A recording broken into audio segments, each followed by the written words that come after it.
नमस्कार। Desert storm से मैं विमल शर्मा। डेजर्ट स्टॉर्म लेकर आ रहा है एक नई पेशकश, कहीं अनकहीं। ये कार्यक्रम जैसलमेर की महिलाओं के लिए प्रसारित किया जा रहा है।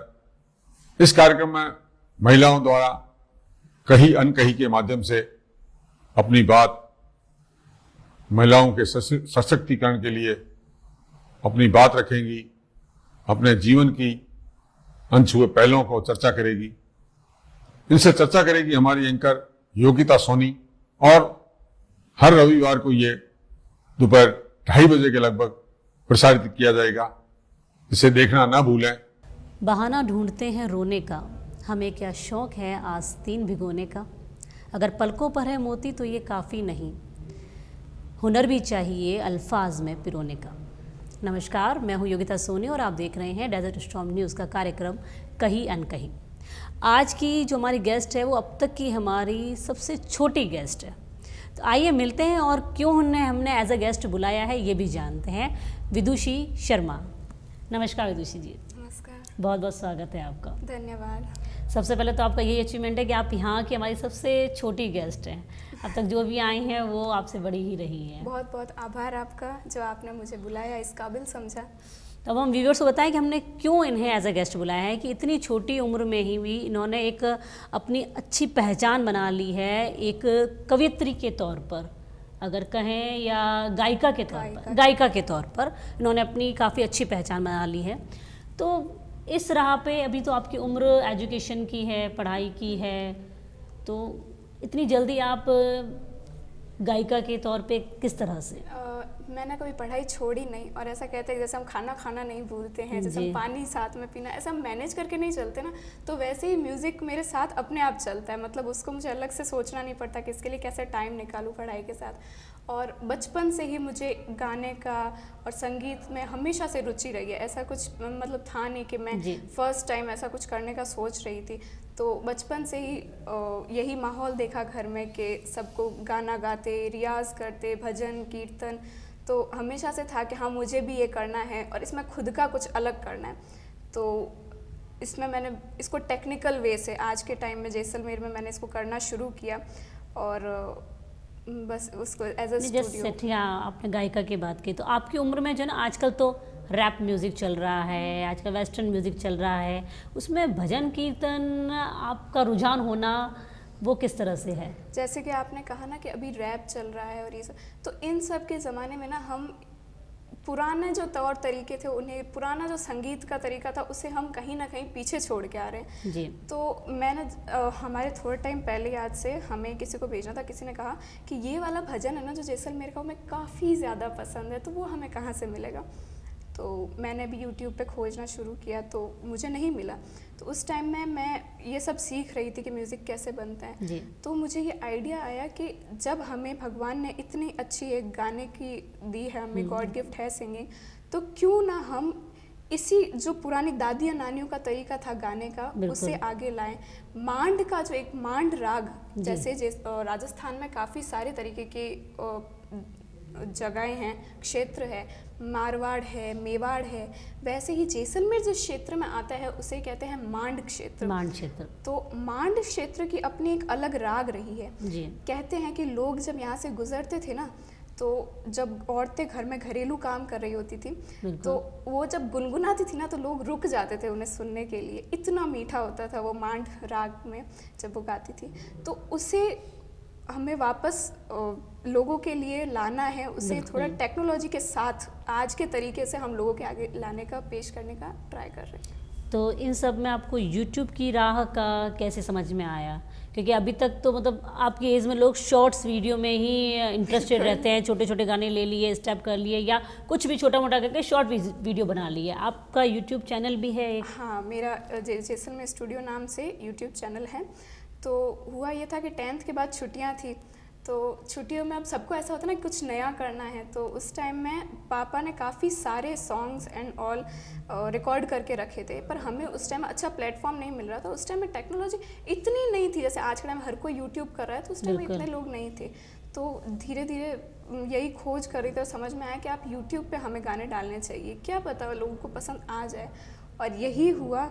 हमने जब YouTube स्टार्ट किया तब इतना नहीं था, पर धीरे धीरे धीरे जैसलमेर वासियों ने सच में अपना उन्हें पसंद किया उन गानों को और उन भजनों को। और जैसे कि आप कहते हैं शॉर्ट्स, तो हमारे गाने बहुत लंबे होते हैं क्योंकि वो फाग भजन और पुराने जो भजन हैं वो लंबे हैं, तो 12-12 मिनट के, 13-13 मिनट के, कभी कभी आधे घंटे के भी कुछ हो जाते हैं, लेकिन लोग उन्हें पसंद करते हैं, घर में चलाते हैं, तो हमें बड़ा अच्छा लगता है। यूट्यूब का आपका खुद का आइडिया था, क्या किसी ने सजेस्ट किया कि आप जब गा ही रहे हो तो क्यों ना यूट्यूब पे इसके वीडियोस डालो? नहीं, यूट्यूब हमारा खुद का आइडिया था और मेरी मम्मी ने बहुत साथ दिया था हमें यूट्यूब स्टार्ट करने में। पापा को और मुझे शुरू से गाने का बहुत शौक था, मगर कभी एक आर्टिस्ट ना सिर्फ वही सोचता है कि अपनी आर्ट मतलब हमेशा गाते रहते, लेकिन पता नहीं चलता था कि कहाँ डालना रहेगा, ये कभी सोचा ही नहीं। एक सही राह मिलनी बहुत ज़रूरी होती है। तो वो मम्मी ने बताई कि क्यों ना हम यूट्यूब एक बार ट्राई तो करते हैं, तो उस वजह से हम डालते थे। कभी सोचा नहीं था कि पसंद आएगा भी या नहीं, उस बारे में कभी नहीं सोचा, बस काम कर रहे थे। जैसे आप और पापा ही या उससे पहले भी ये आपका चला आ रहा है?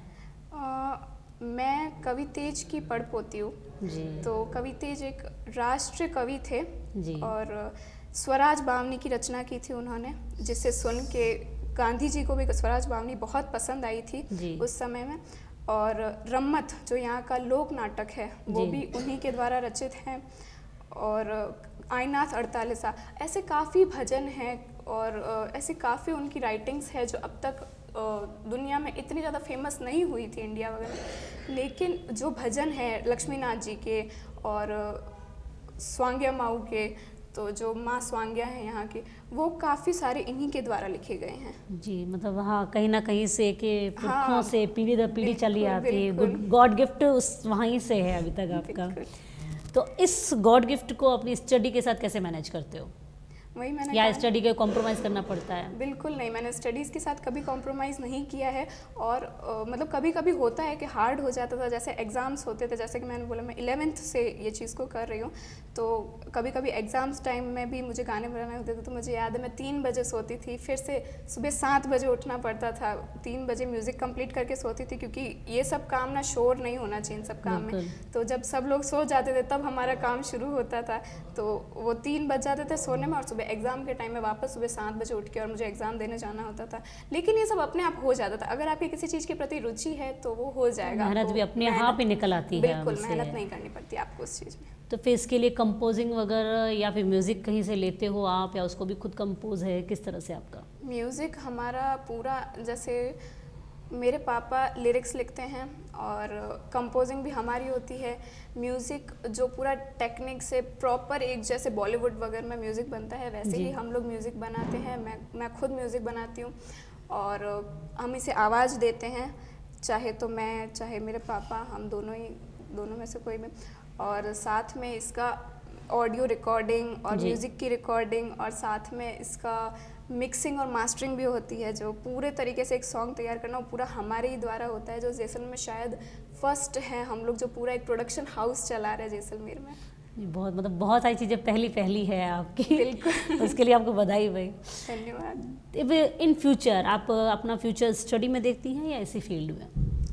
नहीं, मतलब अभी तक हमने कुछ सोचा नहीं है मैंने सच, लेकिन मैं दोनों को कंटिन्यू करूँगी और अगर मौका मिला मुझे अच्छा तो मैं बिल्कुल ये चुनूँगी, लेकिन अभी तक इस बारे में ज़्यादा नहीं सोचा है मैंने, दोनों ही कंटिन्यू कर रही हूँ। तो कहीं ना कहीं कॉलेज में भी अपना एक नाम, एक अलग पहचान महसूस होती होगी सबके बीच में? बिल्कुल, लोग कॉलेज के भी काफ़ी सारे स्टूडेंट्स इसे पसंद करते हैं और काफ़ी अच्छा लगता है जब लोग बोलते हैं कि आप गायिका भी हैं और मुझे गायिका के रूप में संबोधित किया जाता है।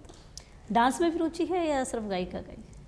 नहीं, डांस वांस में नहीं है, गायिका मतलब वो है ना बचपन से ही या शुरू से गाने का ही शौक रहा है।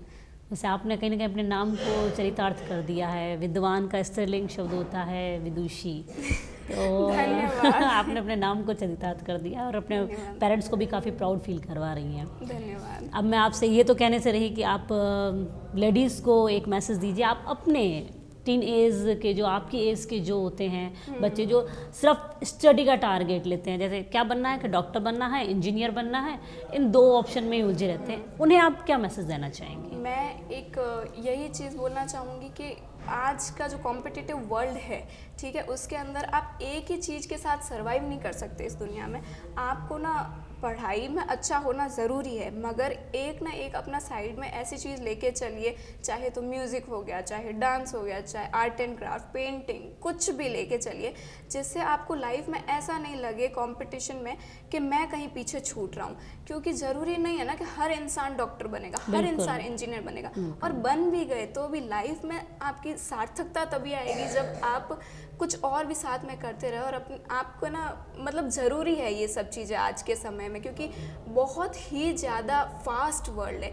इसको अपने तरीके से अगर आपको ज़िंदगी को जीना है ना, तो आपको एक ऐसी चीज़ साथ में लेके चलनी ही पड़ेगी, खुशी दे, जो आपको सच में खुशी दे अंदर से। यूट्यूब में आप क्या फ्यूचर देखती हैं अपना, कि वो कंटिन्यू रहेगा या उसमें YouTube काफ़ी अच्छा तो- स्कोप है आगे?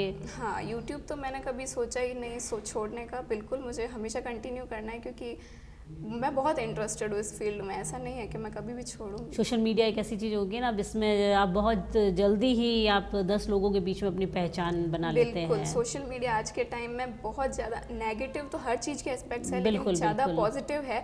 अगर इसे सही ढंग से यूज़ किया जाए तो सोशल मीडिया आज के टाइम में बहुत ही ज़रूरी एक चीज़ हो गई है, लाइफ का हिस्सा है हमारी। जी विदुषी जी, बहुत बहुत धन्यवाद, और आपसे बात करके बहुत ही अच्छा लगा। धन्यवाद।